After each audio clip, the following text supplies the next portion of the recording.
Day 9 of 30. The called walk through fire. Knowing who you are is only the beginning. Becoming that person is where the fire starts. 30 days for the rest of your life. Day 9. Day 8 was superposition. We looked at the whole person, the winner and the loser, the leader and the student, the faithful and the doubter, the light and the shadow. And we arrived at something simple. You are not one state. You are the one responsible for choosing what comes next. That sounds like freedom. It is. But freedom has a cost. Because once you become sure of who you are, the next battle is usually not with the world. It is with the person you used to be. The old you knows the terrain. The old you knows the habits.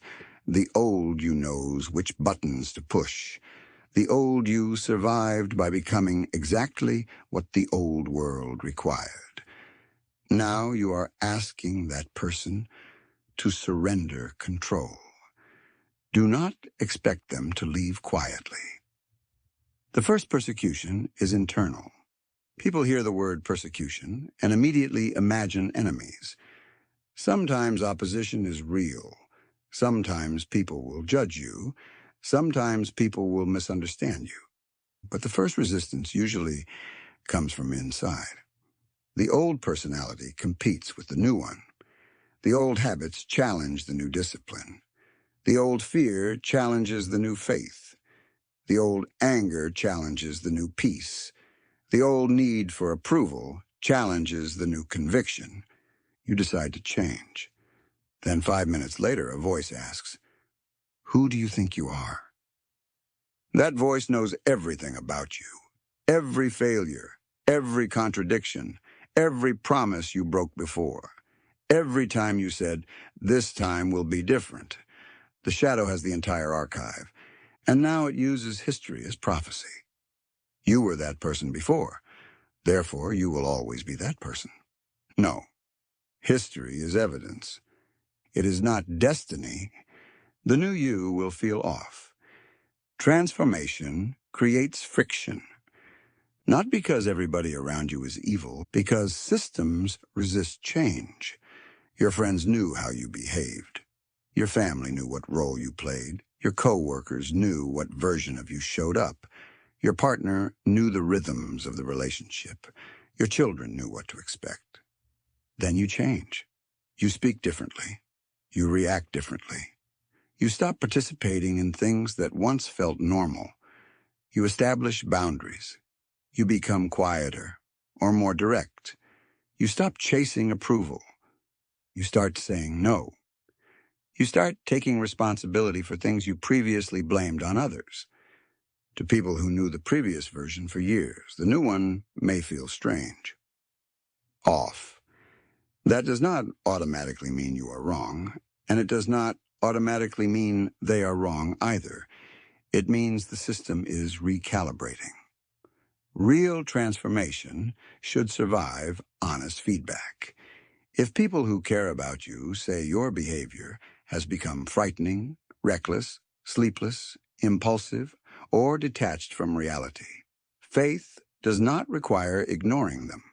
Truth has nothing to fear from examination. But neither should you abandon meaningful change simply because familiarity is more comfortable for everyone else. Discernment, not rebellion for rebellion's sake, not obedience for obedience's sake. Truth. Your circle may shrink.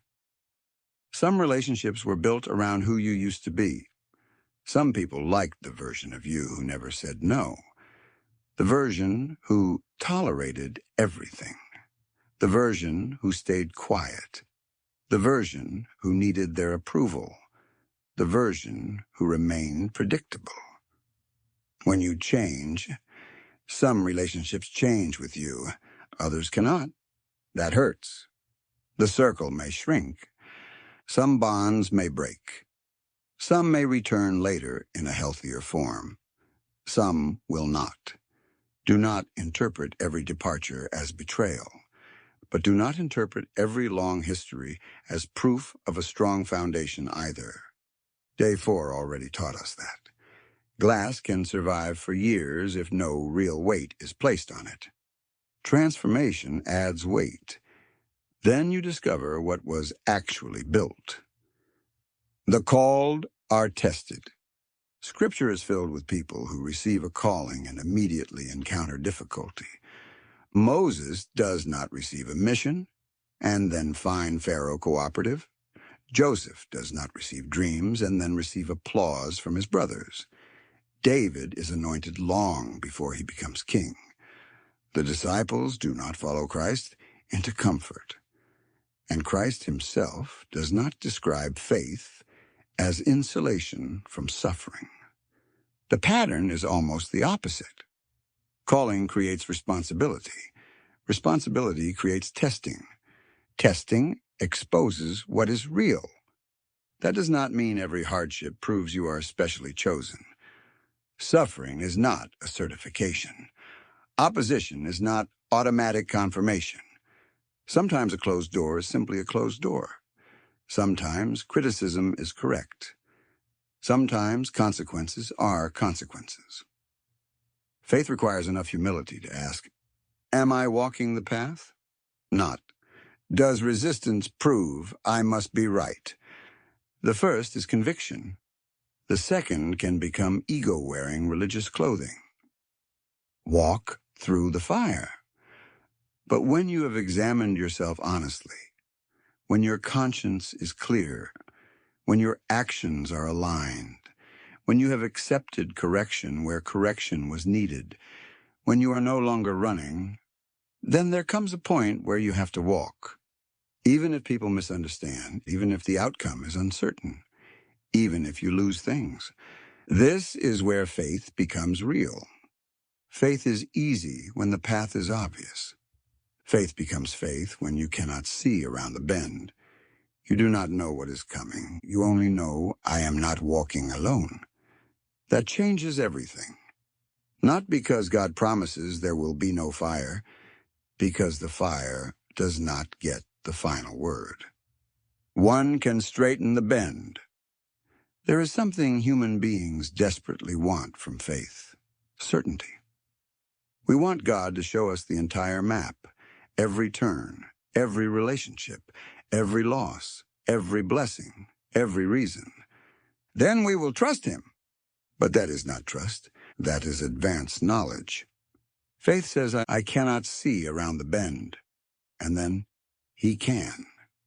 I may be wrong about the timing, wrong about the destination, wrong about what I thought I needed, wrong about who I believed would walk beside me. But I do not have to control every outcome. I only have to stay aligned enough to take the next right step. You do not need the whole road. You need the next RV. What if she doesn't walk with you? What if the person you thought would be beside you is not there? What if the relationship changes? What if the community judges you? What if yesterday's bonds break? Then grieve them honestly. Do not pretend they meant nothing. Do not rewrite love as hatred simply because it did not survive in the form you wanted. And do not chase someone into your future. You cannot force another soul to walk your path. Love does not mean possession. Faith does not mean guaranteed reconciliation. Sometimes the person you love needs distance. Sometimes you do. Sometimes two people can love each other and still be unable to walk together in the same season. That is painful. But pain does not automatically mean the path is wrong. It means something mattered. Born again. People hear born again and sometimes reduce it to a slogan. But think about the language. Birth requires the end of one state and the beginning of another. Something changes so completely that the previous form cannot remain intact. Spiritually, that means the old self loses authority, the ego that needed applause, the resentment, the blame, the false identity, the mask, the insistence on controlling every outcome, the need to be right, the belief that your past owns you. That version has to die.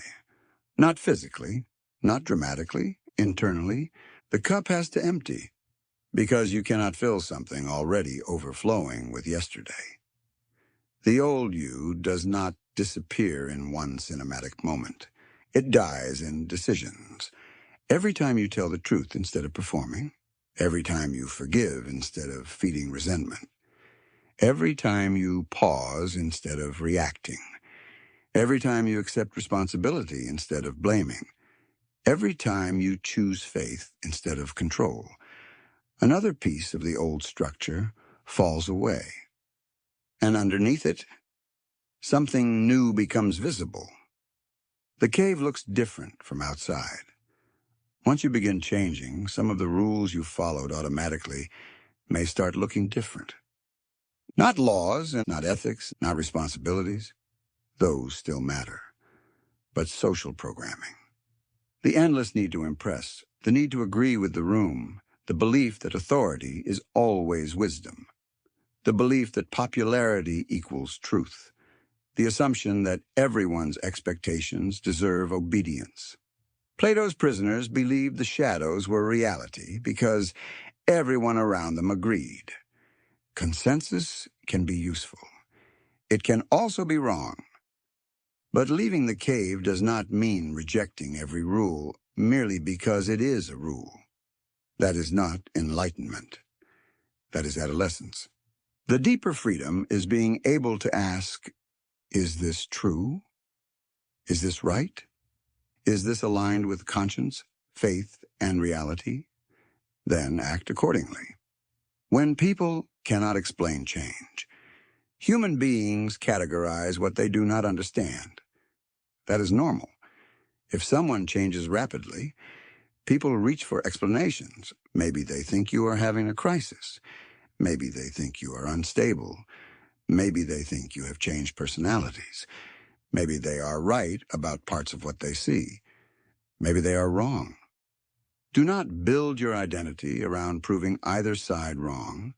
Observe yourself and stay grounded. Sleep, eat, train, pray, talk to people you trust. Accept reality checks. If a clinician raises a concern, hear it, rather than treating the concern itself as persecution. Truth does not become weaker because someone examines it. The goal is not to appear transformed. The goal is to actually become whole. The breath in the fire. Then comes the season when everything seems to converge. Loss, conflict, uncertainty, silence. The phone does not ring. The opportunity does not arrive. The person does not return. The answer does not come. Everything feels unresolved. This is where the mind demands capitulation. Go back! Return to the old habits. Rebuild the mask. Control everything. Blame someone. Anything except continue walking through uncertainty. What do? Day 7, breathe. Not because breath solves the future. Because breath returns you to the only place where you can act. Now. One breath. One prayer. One step. Then another. Sunrise to sunset. No grand performance. No demand for signs. Just alignment. The market bottom. Think of a chart. Sellers dominate. Price falls. Then lower. Then lower. Everybody who wanted out gets out. Fear peaks. Hope disappears. Eventually something changes. Buyers and sellers agree on a price. The decline stops. A bottom forms. But nobody rings a bell.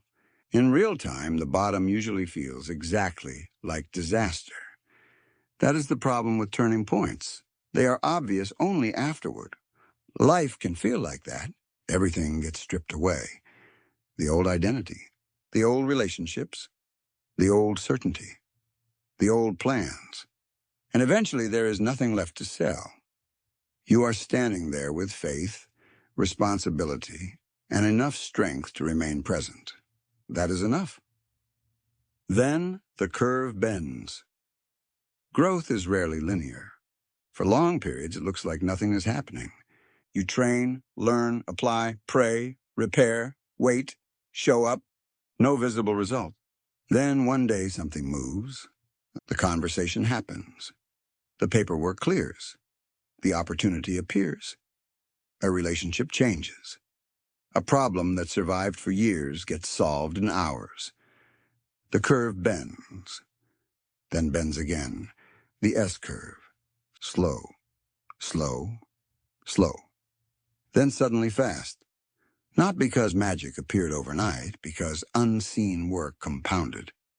The roots grew before the tree broke the soil. Your responsibility was never to force the harvest.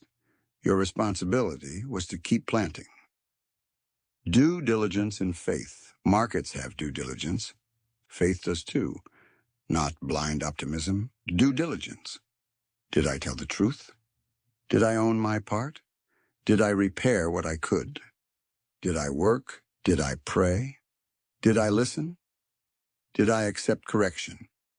Did I stop chasing what I cannot control? Did I become more loving, more disciplined, more honest, more peaceful, more useful, more accountable? Then keep walking, even when people sell the new you, even when nobody seems to understand the trade, even when the chart still looks terrible. You are not trading on hope alone. You are building fundamentals. And fundamentals matter when sentiment changes. Blessings are not wages. Be careful here, too.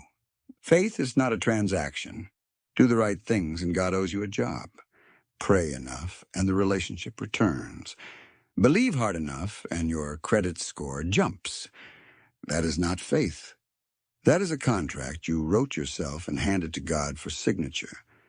Sometimes blessings look like what you asked for. Sometimes they do not. Sometimes the gift is the job. Sometimes it is discovering you no longer need that job to know who you are. Sometimes the relationship returns. Sometimes the blessings becoming capable of loving without possession. Faith is not believing God will give you your preferred outcome. Faith is believing God remains God regardless of the outcome. That is a much stronger foundation. And once you stop demanding the exact shape of the blessing, you begin noticing how many blessings were already around you. Day 1 again. Gratitude. The circle closes. Day 9. The message. Being sure of who you are is only the first step. Now live it. Expect resistance. Some internal, some external. The old you will compete with the new you. Some relationships will change. Your circle may shrink. People may misunderstand. Some criticism will be unfair. Some will contain truth you need to hear. Learn the difference. Do not call every consequence persecution. Do not call every disagreement betrayal. Do not call every closed door an attack. Stay humble enough to examine yourself, strong enough to change, faithful enough to remain aligned when the path remains unclear. You fought your whole life to arrive at a point where you could finally see the cave. Do not crawl back inside because the sunlight hurts your eyes. The old self has to lose authority. The shadow has to be confronted. The mask has to come off. The cup has to empty. And when everything feels stripped away, breathe, pray. Take the next right step, the next RV, the next meal, the next phone call, the next sunrise. You do not need to know what is around the bend. God does. You handle your feet. Let him handle the road. 30 days for the rest of your life. Day 1, gratitude. Notice what remains. Day 2, just like you. You are not uniquely broken. Day 3, dogs. Notice who needs you. Day 4, who's there when the music stops. Notice who stands in the rain. Day 5, mistake. Stop waiting for someone else to tell you you're okay.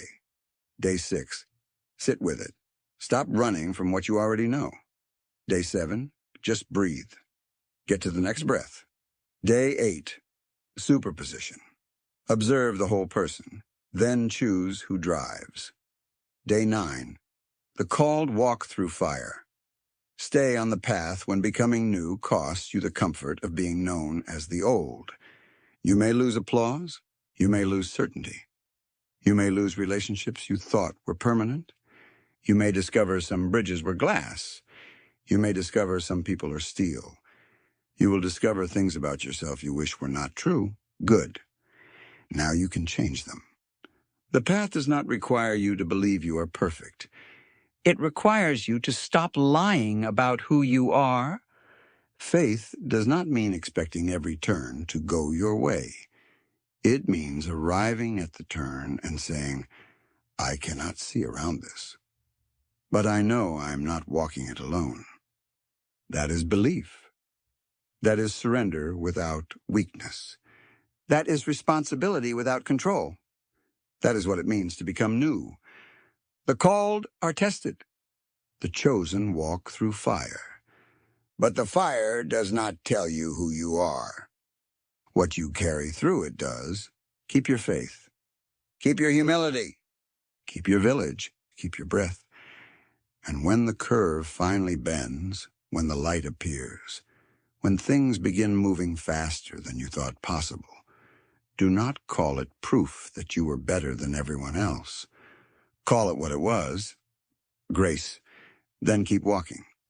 ICT, the real war is within. Ideas are bulletproof.